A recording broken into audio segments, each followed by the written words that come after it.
চবে ধুনীয়া লাগিছে আজি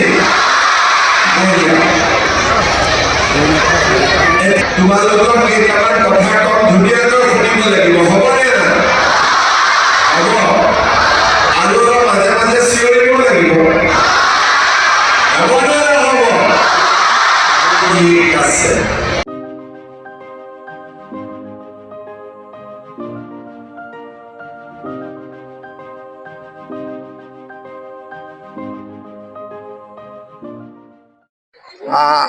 প্ৰতি বছৰৰ দৰে অসমতো ক্লাছ 9ৰ ছাত্ৰ ছাত্ৰীসকলক আমি বিনামূলীয়া চাইকেল বিতৰণ কৰিম।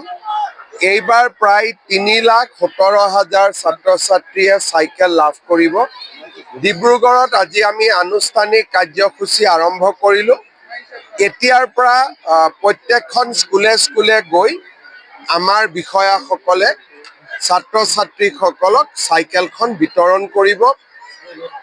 এই ষ্টুডেণ্টৰ কাৰণে লোৱা বিভিন্ন আঁচনিৰ কাৰণে অসমত ড্ৰপ আউটৰ সংখ্যা বহুখিনি কমি গৈছে। মই ভাবোঁ যে 5-6 বছৰ যদি আমি এনেকৈ নিৰন্তৰভাৱে কাম কৰি থাকিব পাৰোঁ, অসমৰ শিক্ষাত আমি এটা নতুন পৰ্যায়লৈ লৈ যাব পাৰিম। মই শিক্ষা বিভাগ শিক্ষামন্ত্ৰী ৰণোজ পেগু ডাঙৰীয়াক ধন্যবাদ জনাইছোঁ।